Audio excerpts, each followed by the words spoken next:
Que siempre me ha llamado la atención a esta persona es cómo comparte. Sube videos en su canal de YouTube, no espera así como que seguidores, aunque siempre están agradeciendo, pero no, pero lo interesante como este tipo de personas es que comparten conocimiento. Dio el gusto de venir aquí a Orizaba a poder compartir un poco con ustedes. Cualquier duda que tengan le pueden preguntar. De hecho, veo que se dedica mucho a lo que es infraestructura de serverless y crear proyectos muy autoescalables. Hola, ¿qué tal? Mucho gusto. En mi presentación, no sé si... Ok, pero- Ok. Bueno, ¿qué tal? Como bien decían, a mí me gusta mucho compartir y creo que este tipo de eventos, véanlo, primero, no solo para venir a ver las pláticas, que son interesantes, hemos tenido grandes ponentes, Pues ahí no tiene que pero mover. también véanlo como decían, ¿quién puede conectar Me el siento día de yo hoy de ella, güey. y cómo le puede dar un impulso a su carrera en el futuro, al siguiente día? Véanlo de esa forma, porque puede ser que la persona que esté al lado de ustedes pueda darles ese empujón que ustedes necesitan en sus carreras. Véanlo de esa forma. A mí me ha funcionado, porque a pesar de que estos eventos son muy interesantes en cuanto a stack tecnológico, también me ha ayudado a conocer personas que me han podido empujar un paso a la vez a la posición en donde estoy actualmente. Es una posición que me encanta mucho porque como arquitecto me permito darme a entender con nuestros clientes sobre cómo construir nuevas soluciones, pero ya no es en la parte tal vez de hands-on, como en el código, como en la parte de debuguear. Ahí está, era mi apuntador que estaba en mi bolsillo. Vamos el día de hoy a platicar sobre un tema bastante interesante. Ya David Sol nos platicó sobre serverless y cuando Gabo me dijo, oye, ¿de qué quieres platicar el día de hoy? Y me dijo, David va a platicar de serverless, durable functions. ¿De qué quieres platicar? Y dije, vamos a seguir sobre la línea de serverless. ¿Alguien puede levantar la mano sobre, ¿ha alguna vez utilizado serverless? ¿O saben qué es serverless? Ok, eso me gusta porque entre menos personas sepan qué es serverless, es mi nicho. A los que saben serverless, esperemos que el día de hoy aprendan algo bastante interesante. Mi nombre es Edwin Muedano, soy Cloud Architect en Cadent. Es una compañía estadounidense donde tenemos bastantes clientes. Sobre todo somos Premium Partner de AWS y como su nombre lo indica, trabajamos el día a día con Amazon. Entonces, si gustan platicar con nosotros al final, pueden identificarnos con playera verde o chamarra verde, muy distintivos. Esas son mis redes sociales por si gustan seguirme. En todas soy Ed Moca, con un 0. Y un poquito acerca de mí. Me gusta mucho Harry Potter. Es una de mis películas favoritas. Tengo varias, pero Harry Potter es una de las películas que me gusta mucho repetir casi cada año. Bueno, no la uno, pero mi favorita es El prisionero de Azkaban, pero puse la uno como referencia. En mis tiempos, cuando era joven y un poco más alocado, tocaba en una banda de rock. Todavía toco, bueno, y tengo un disco en línea en Spotify y me gusta todavía tocar. Es algo que me gusta bastante, practicar música con diferentes instrumentos. Si alguien es músico y quiere platicar un poco de música al final, adelante. Me encanta el anime, pero sobre todo me encanta Halloween. Y algo que a mí me gusta mucho hacer son mis propios disfraces. Ese, por ejemplo, si lo conocen, es Chainsaw Man. Yo hice toda la máscara con Fomi. Sé que estoy loco. Me pongo como por septiembre a empezar a diseñar mis propios disfraces. No soy como cosplayer, no hago eso todavía. Espero no llegar a esa barrera. Bueno, sí es cosplay, pero me gusta mucho. Y me encanta el anime. Uno de mis animes favoritos es One Piece, sobre todo porque habla de temas muy serios dibujados con caricaturas. Entonces, si alguien quiere hablar al final no solo de tecnología, sino alguno de estos temas u otros, adelante, estoy disponible. Y como bien decían, me vendo, pero no de la mala manera. Trato de patrocinar mi trabajo y promocionarlo. Ya se desconectó, pero ahorita que vuelva al aire la presentación, denme un segundo o dos.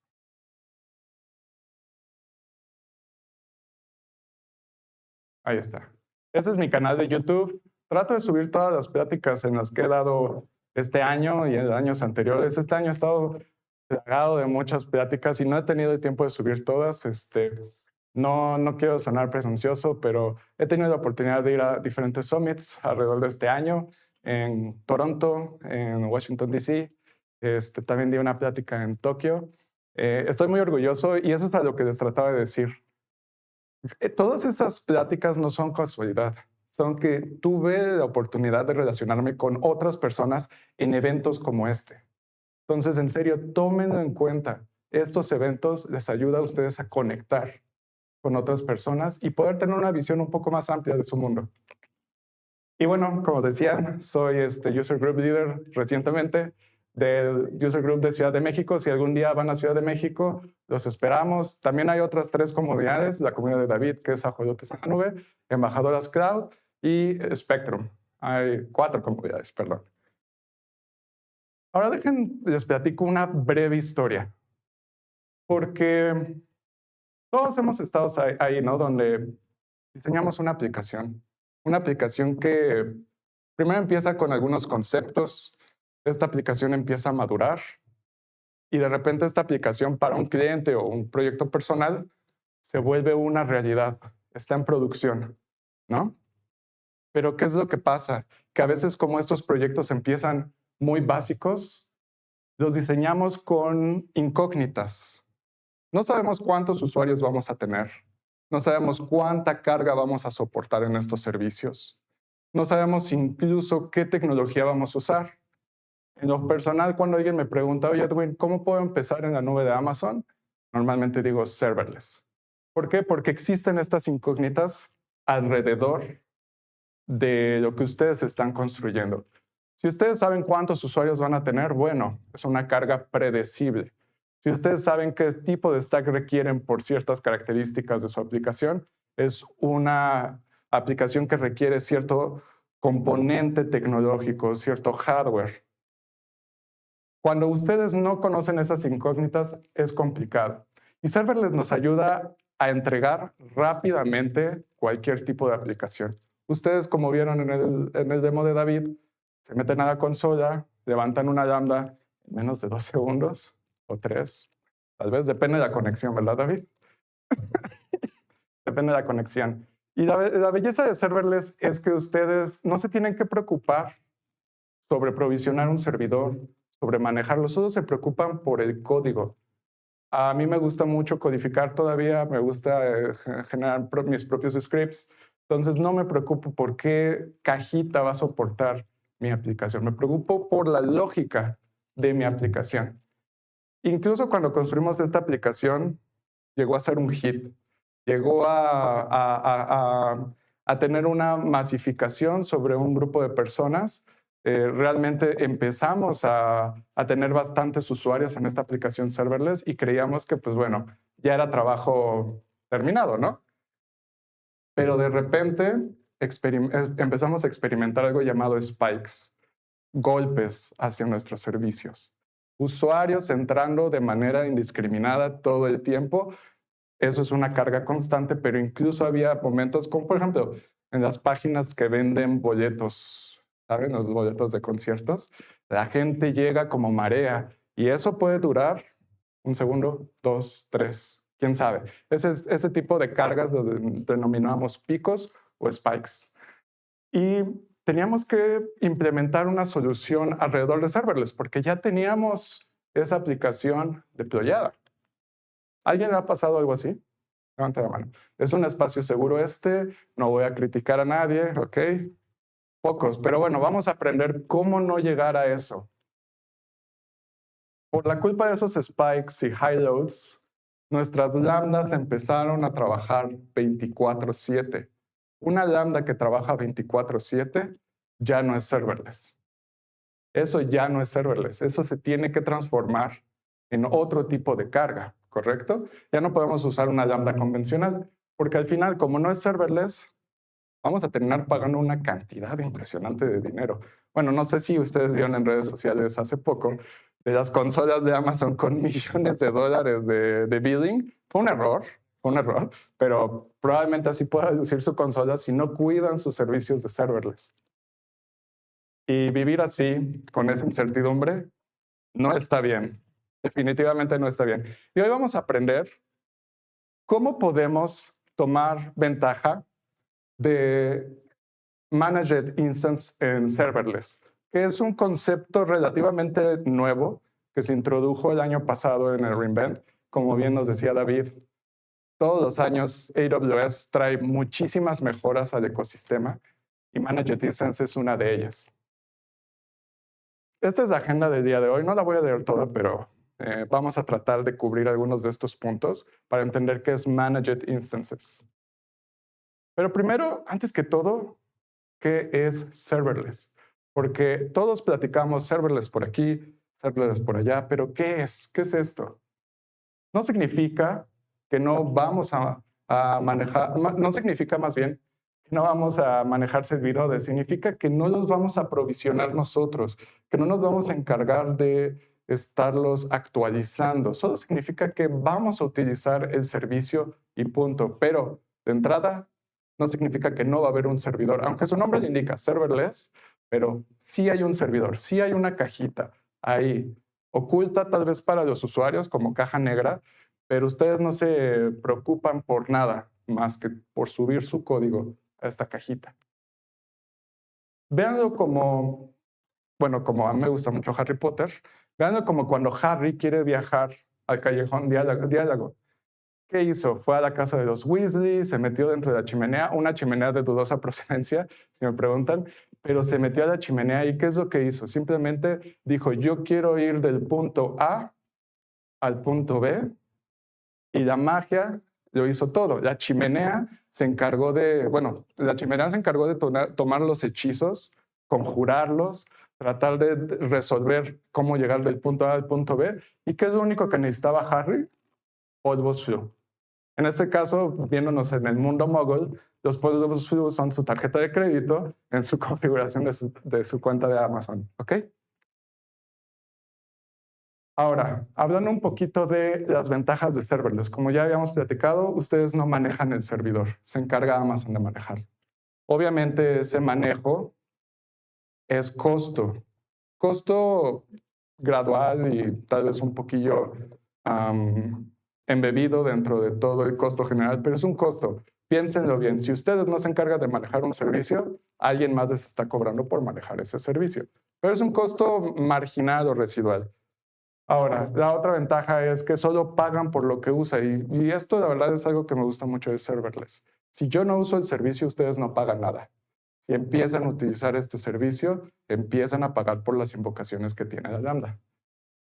Puede autoescalar y como en el ejemplo que les mostraba la historia, esto puede escalar muy rápido, muy rápido. Pueden estar cubriendo una carga de usuarios que ustedes no sabían que tenían en un inicio y serverless se va a encargar de manejar todos estos golpes o spikes. Event Driven. Esta parte de la tecnología es la que me gusta más.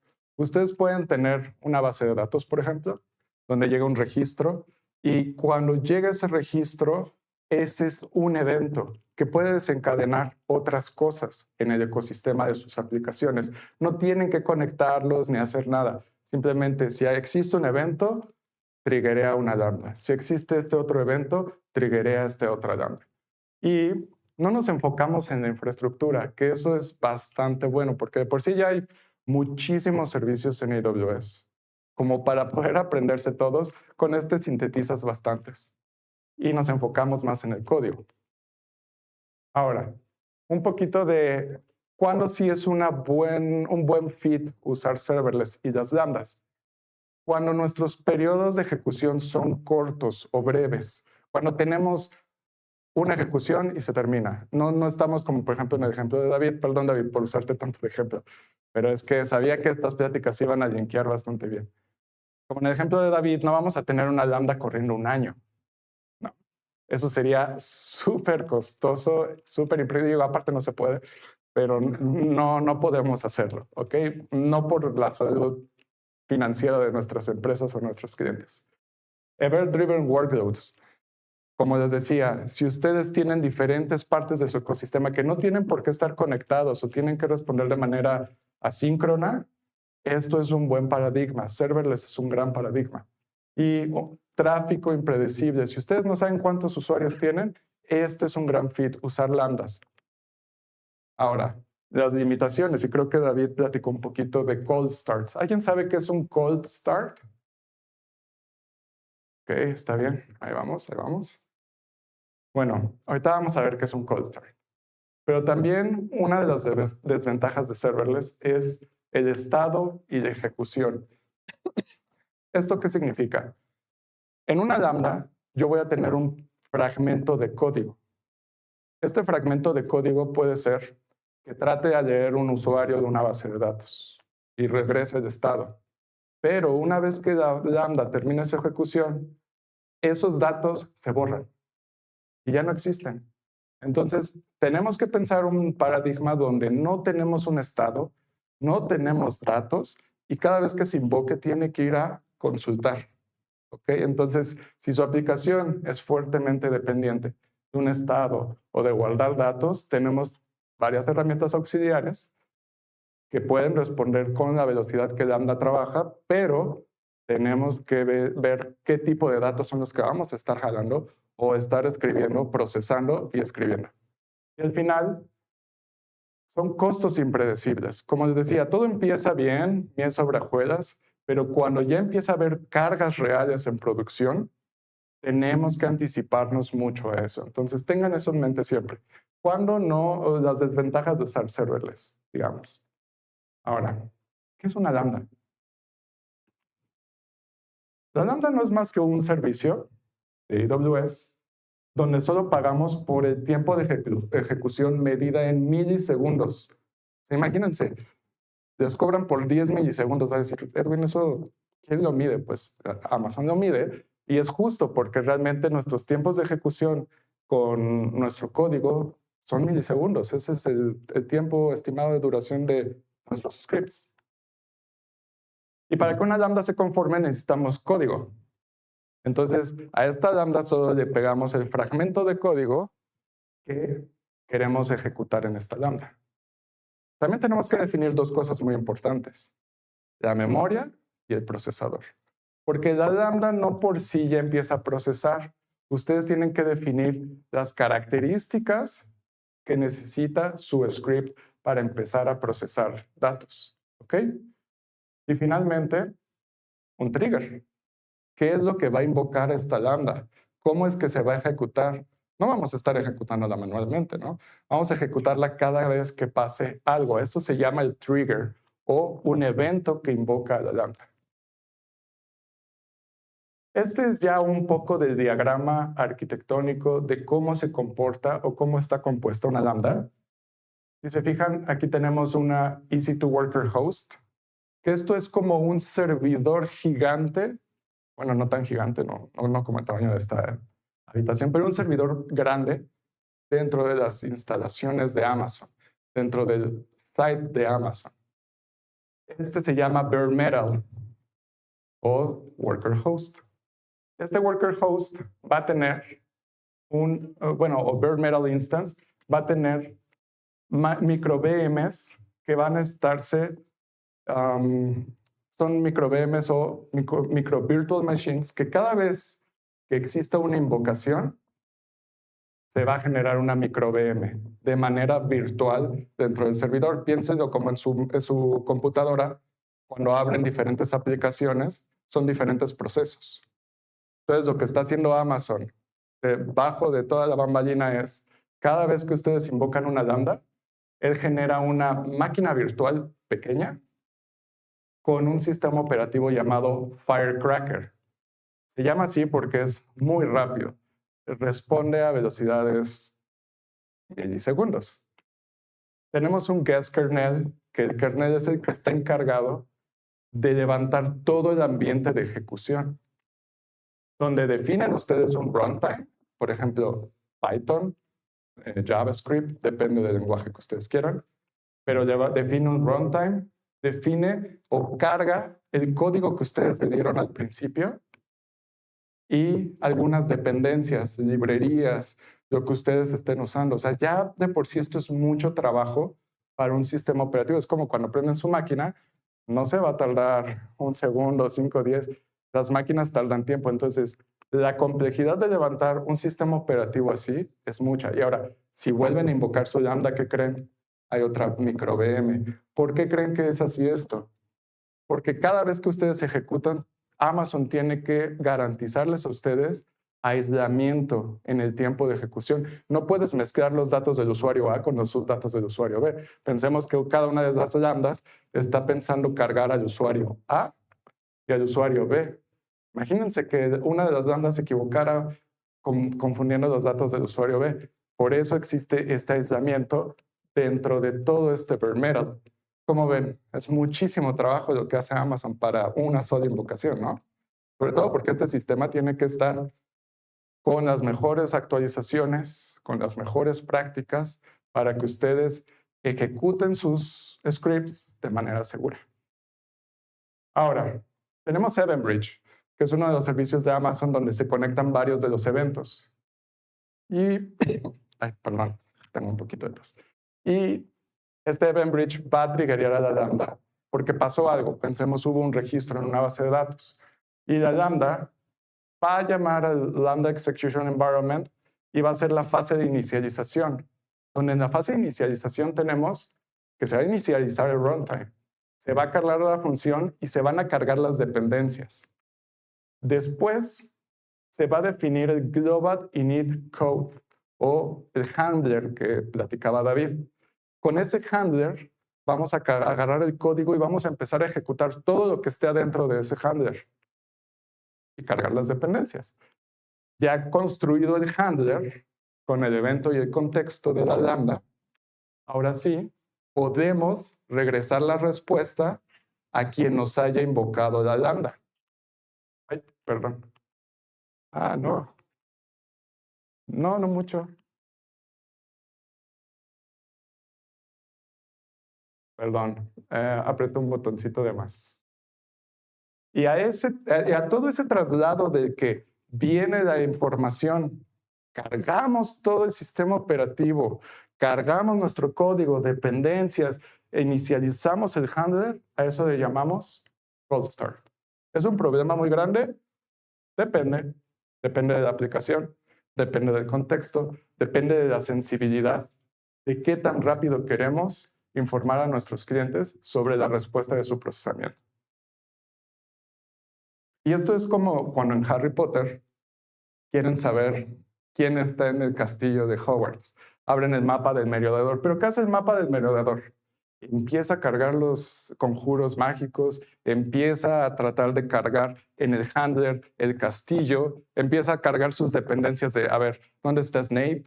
Y de repente, ese tiempo en el que Harry empieza a ver el mapa, a eso le llamamos cold start, o la experiencia que ustedes experimentarían para poder ver el resultado de la lambda.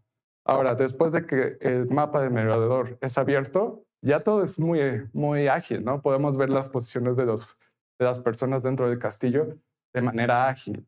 A eso es las siguientes invocaciones, porque el cold start ya pasó, ya tenemos una instancia respondiendo rápidamente. Entonces, el cold start solo inicia en la primera ejecución. Después de las siguientes ejecuciones, todo es más fluido. ¿Qué pasa si yo dejo de ejecutar la lambda? Después de unos, tal vez, 10 minutos, la lambda o la micro VM que se creó al principio muere, porque Amazon tiene que reutilizar todos esos recursos.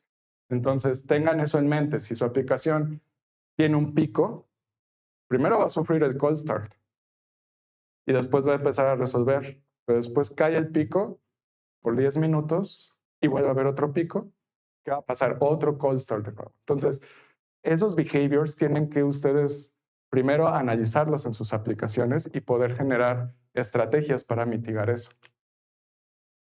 ¿Qué podemos hacer con cold starts? Yo podría decir que lo primero es aceptarlos. No podemos hacer nada, existen. Pero yo siempre recomiendo a las personas que nos dedicamos a cloud que no solo veamos de infraestructura, que entendamos la experiencia completa del usuario, que entendamos quiénes son nuestros usuarios, a qué se dedican, desde dónde se conectan. Alguna vez me pasó en algún trabajo que me dijeron, deploya una aplicación en este celular, que va a ser una aplicación de traqueo de marketing. Hicimos pruebas y trabajamos muy duro. Y cuando ya sale la aplicación a producción, nos dijeron en las primeras horas, la aplicación nos sirve una porquería. Y pues bueno, rompe primero el corazón, ¿no? Pero después, ¿por qué? Pues es que los trabajadores no les sirve. Pero tú me diste estos celulares.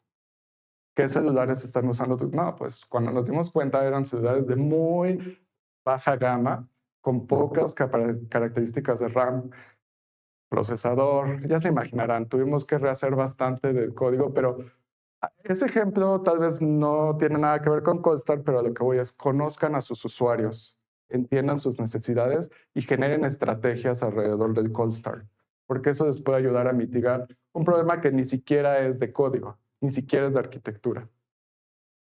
La otra, podemos usar Provisioning Concurrency. Con Provisioning Concurrency en las lambdas, ustedes pueden decir, mantén esta lambda en un estado tibio, no la enfríes. Es como cuando quieren hacerse un té, pero están inseguros, o un café, y lo dejan ahí el café caliente, pero dicen, me voy. Y después, o sea, no quieren mantenerlo frío ni caliente al mismo tiempo, solo tibio, pero eso es mantener una de las micro VMs vivas todo el tiempo. ¿Y qué creen? Eso cuesta dinero. Entonces, ¿qué podemos hacer? Lambda Management Instance es algo nuevo que salió de Amazon, es algo bastante interesante, es un nuevo paradigma, pero la verdad creo que tiene muchísimo sentido justo en este momento donde muchas de nuestras arquitecturas serverless están madurando, están teniendo otro tipo de usuarios, otro tipo de usos. ¿Cuándo es importante una Managed Instance? Cuando tenemos predictibilidad, cuando sabemos cuántos usuarios, cuál va a ser nuestra carga, porque pensemos, nuestras aplicaciones empiezan inmaduras sin una carga adecuada. Con predictibilidad sabemos exactamente cuántos usuarios vamos a estar esperando en cierta cantidad de tiempo o en cierto horario del día. La experiencia serverless no se pierde, porque con Managed Instance nosotros podemos tener las mismas lambdas que teníamos, pero agregarle el poder de Managed Instance. Y podemos tener EC2s dedicadas para esto. Pensemos ahora en el mismo ejemplo donde teníamos el worker host, teníamos el bare metal instance, teníamos la micro VM para el cliente 1 y el cliente 2. Ahora, con Managed Instance, dentro de su cuenta de Amazon, en vez de estar utilizando, bueno, al final utilizan el bare metal de Amazon, ¿no? O sea, de ahí no nos salvamos. Van a estar en el bare metal de Amazon. Pero ustedes van a utilizar de su cuenta de Amazon una instancia de EC2. Ajá. Dentro de esa instancia de EC2, ustedes van a tener contenedores corriendo la lambda. Y solo con unos simples clics, una configuración, en vez de que la lambda esté ejecutándose en el bare metal, Amazon lo que dijo es, mejor págame una EC2 que corra 24/7, yo te la gestiono, yo te la actualizo, no te preocupes, todas tus cargas van a correr en ese EC2 y la lambda lo que va a hacer es mandar sus cargas o sus requests a la EC2. Y ya están pagando un precio fijo por una carga predecible. ¿Ok? ¿Recuerdan qué hizo Harry y Ron cuando no pudieron cachar el tren a Howard? Ese o a lambda es ahí y doy analogía. Sí, pero no. O sea, sí tiene sentido lo que estás diciendo en cuanto a tienes un container, pero ese container tú lo gestionas. Con lo que están haciendo es el código que tú tienes, Amazon se va a encargar de empaquetarlo en un container y ponerlo en una EC2 y generar todo el runtime que tiene para una lambda. Y es lo mismo, pero digamos es un nivel todavía de abstracción y manejamiento o manejo, perdón, más abstracto para ti. Pero sí, en pocas palabras es lo mismo, porque tú de ICS tienes tus EC2s que van a estar manejándose, ¿correcto? Ok. Bueno, ¿qué es lo que hicieron ellos? Tomaron el tren, ¿no? Y en vez de, por ejemplo, usar el lambda default behavior de Harry, en este caso el default behavior habría sido subirse al tren y compartir la carga con todos los usuarios en el mismo tren. Lo que decidieron es tomar el carro de los papás de Ron y viajar a Hogwarts. En este caso el carro sería la EC2 que yo genero, porque yo no quiero viajar con todos en el tren, porque mi carga va a ser pesada, porque tengo que conducir muchísimo, mejor tomo el carro. Entonces, en este caso, en este tipo de situaciones, a veces es mejor, cuando ya tengo yo una carga constante, predecible, mejor migrar mi carga de que sea una lambda convencional a utilizar Managed Instances. Y esto es un poco de la arquitectura de cómo se ve. Tenemos la lambda, o lo que tenemos normalmente, pero se activa algo llamado Capacity Provider. El Capacity Provider, pues les vamos a especificar 3 cosas: procesador, memoria y un target group. Con eso nosotros vamos a definir qué tipo de instancias se van a estar creando y cómo va a ir escalando. Bajo la bambalina de todo esto es como tener un auto-scaling group manejado por Amazon y los targets los va a estar manejando Amazon de manera indiscriminada, como lo que hacemos ya con los balanceadores de carga, pero Amazon se encarga de gestionar todo eso y ustedes solo le dicen, yo quiero este tipo de instancia con esta memoria y este procesador, y Amazon se va a encargar de crear nuevas instancias o destruirlas. Y al final tenemos el Managed Execution que autoescala, tiene el patching de seguridad y hace el ruteo, porque Amazon con esta infraestructura se va a encargar de rutear las peticiones indiscriminadamente para que ustedes ya no se preocupen por nada. Aquí tenemos el Capacity Provider, donde vamos a tener para la función 1 y la función 2 con EC2 instances. Podemos configurar 2 Capacity Providers incluso. Podríamos poner para el tiempo de ejecución 1, la función 2, función 1, función 4, todas corriendo con diferentes características. Depende de la carga. Incluso diferentes lambdas pueden estar teniendo el mismo target al Capacity Provider.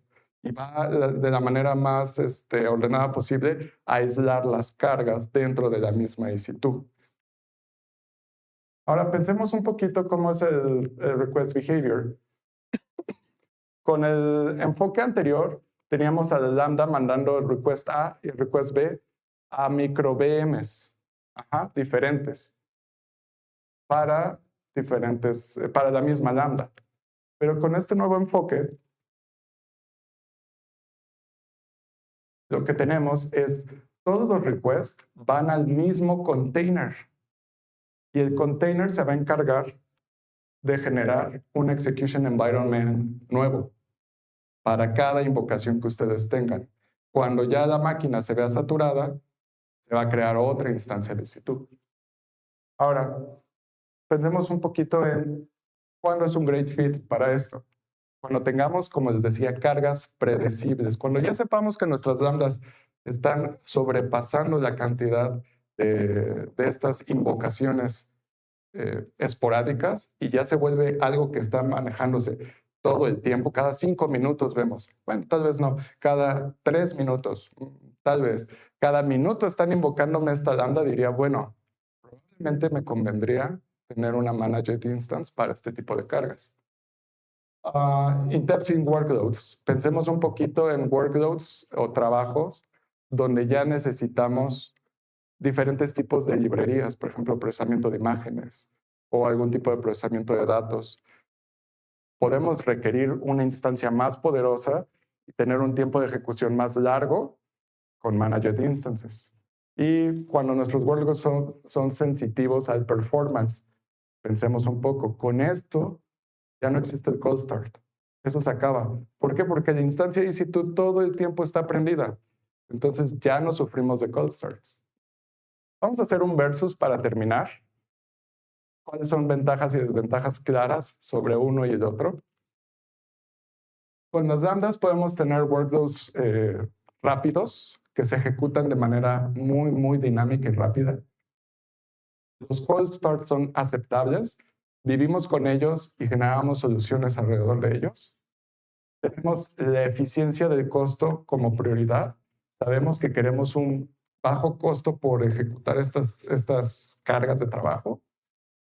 Y se escala con base en el número de requests. Del otro lado tenemos que esto es para workloads con baja latencia. Queremos que cada vez que ejecutemos tengamos la menor latencia posible en cuanto a la respuesta. Es para también tiempos de ejecución muy pesados. Puede ser, como les decía, que necesitamos librerías de alta demanda. También tenemos beneficios de ejecución porque se está reutilizando todo tiempo el run environment.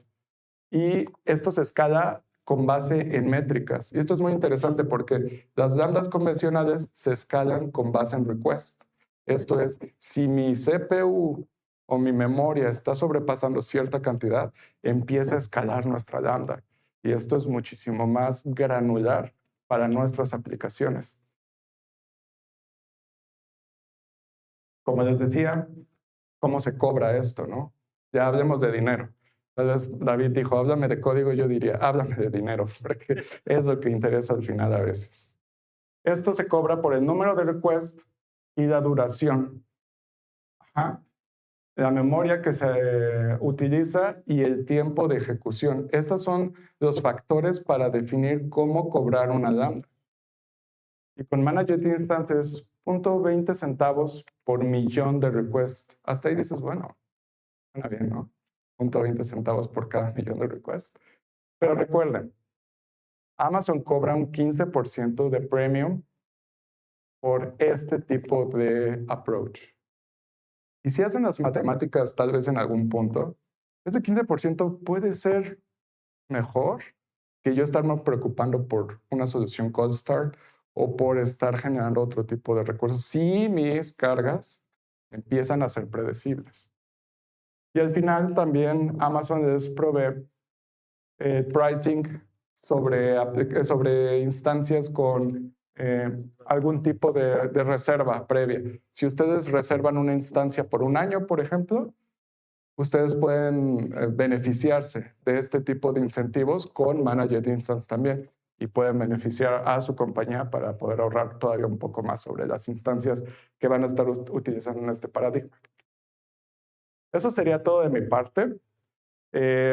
Síganme en mis redes sociales. Voy a subir, de esta plática voy a subir un demo después para que lo puedan ver. No es muy complicado. De hecho, hay muchos materiales de Managed Instance. Solo le dan unos clics a la lambda que ustedes ya tienen que configuró David, por ejemplo, y pueden empezar a usar Managed Instance con solo 3 o 4 clics, se los prometo. Muchas gracias. Que tengan una buena tarde.